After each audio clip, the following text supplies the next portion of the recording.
Halo semuanya, kembali lagi di Seika Story. Di video kali ini kita akan membahas sebuah film yang seru banget dan penuh misteri. Film ini berjudul Jam 7 Pagi yang menceritakan tentang pesan misterius yang ada di papan tulis di salah satu kelas SMA di Thailand. Lalu apa sih isi dari pesan misterius itu dan bagaimana kelanjutan filmnya? Oke, langsung aja kita mulai. Setiap pukul 7 pagi, di sebuah SMA tepatnya di kelas 12, muncul sebuah pesan misterius yang berisikan nama buku yang harus dibawa murid-murid di sana. Siapapun yang tidak berhasil membawa buku itu, maka dia akan mati tepat di pukul 8 saat jam pelajaran dimulai. Pada awal film ditampilkan seorang siswa laki-laki bernama Witaya yang keluar dari lift dan lari ketakutan. Ternyata penyebabnya adalah karena dia tidak membawa buku pelajaran masyarakat dan pemerintah. Di jalan, dia berpapasan dengan seorang teman sekelas yang bernama Kyu.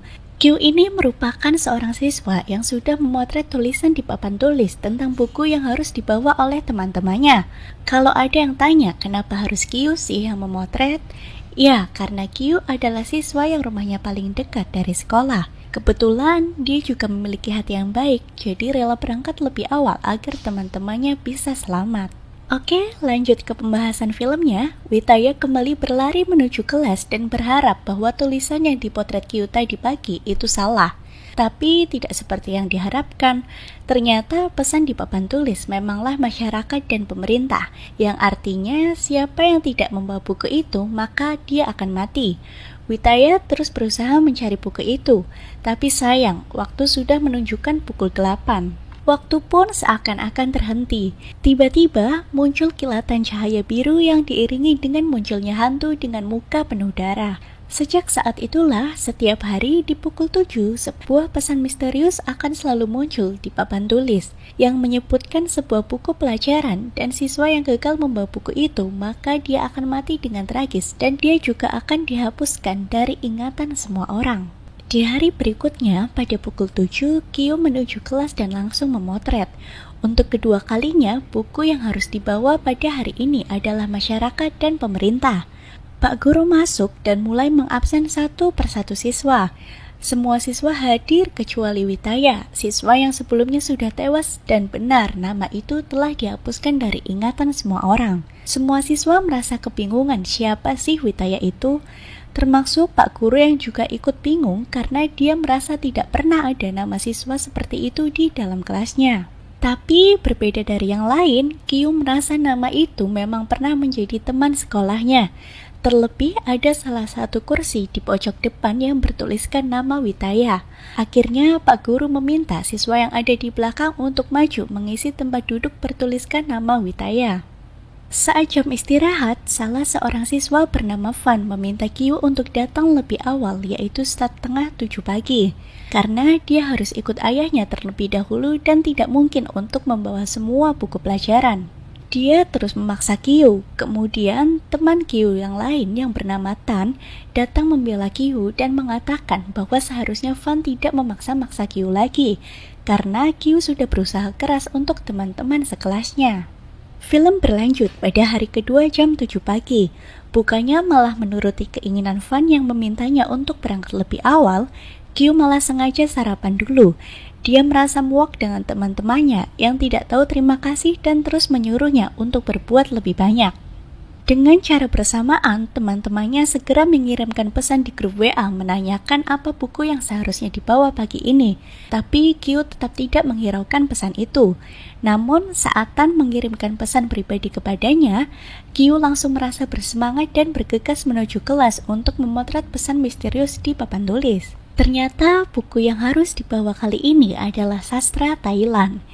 Sesaat setelah mengirimkan foto itu di grup, Kyu duduk dan merasa ada yang menetes di lehernya. Kyu merasa sangat tidak enak. Dia memutuskan untuk keluar kelas. Tapi saat ingin membuka pintu, lagi-lagi ada hal lain yang membuatnya semakin tidak enak. Hal itu adalah munculnya sosok hantu wanita berambut panjang dengan muka yang sangat menyeramkan. Sekitar jam 2 siang saat jam pelajaran kembali dimulai, Kyu merasa ada yang aneh.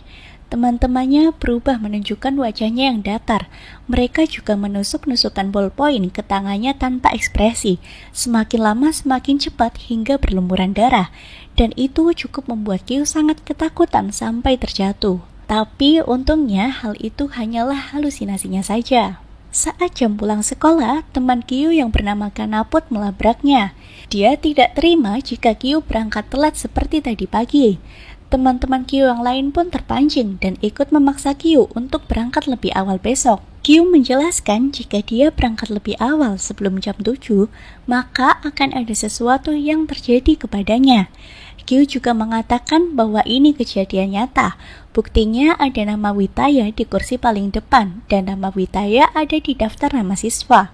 Hal itu menunjukkan bahwa mungkin saja Witaya adalah teman sekelas mereka. Tapi kini sudah terhapus dari ingatan semua orang. Sayangnya, teman-teman Kyu tidak mempercayai hal itu dan menganggap bahwa itu hanya alasan Kyu saja yang tidak mau berangkat lebih awal. Keesokan harinya, di hari ketiga, Kyu sengaja berangkat lebih awal, yaitu 6:30 pagi untuk membuktikan apa yang dikatakannya itu benar.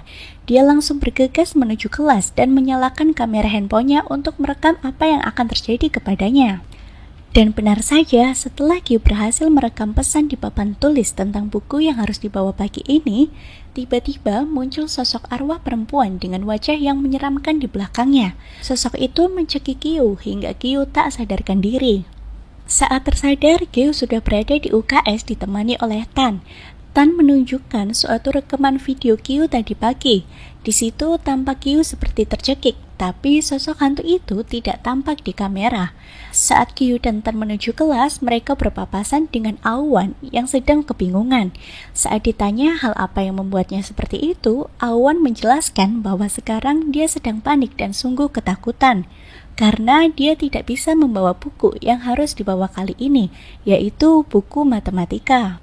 Kyu dan Tan berusaha membantu Awan dengan mencarinya lagi di ruang kelas, sedangkan teman-temannya yang lain malah sibuk membuli Kyu dan menyalahkan Awan karena tidak membawa bukunya sendiri.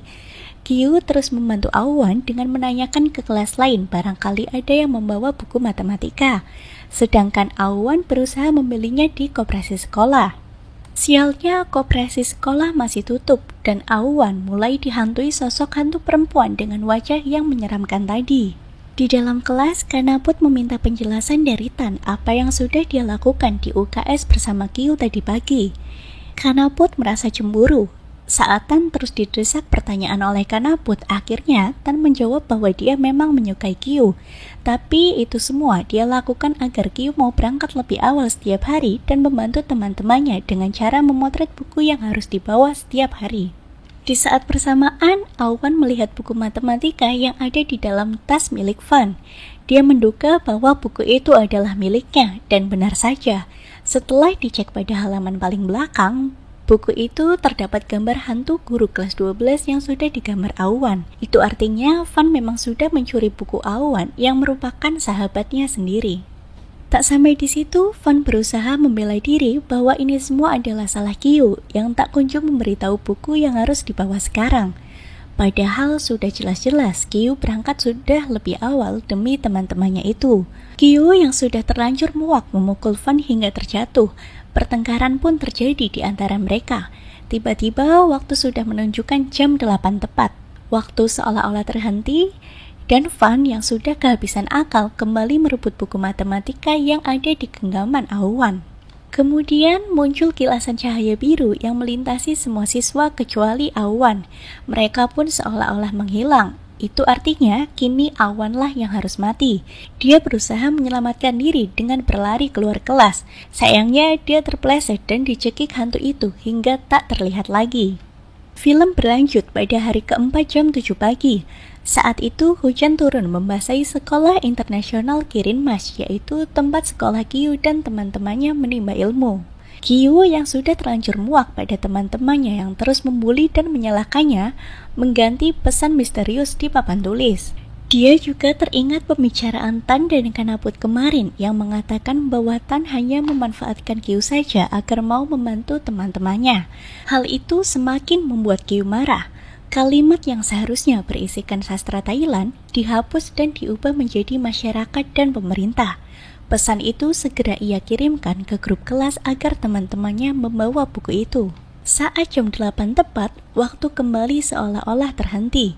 Kilatan cahaya biru kembali muncul diiringi dengan datangnya hantu perempuan yang berteriak sangat keras. Hal itu membuat semua siswa takut dan berhamburan lari keluar kecuali Kyu.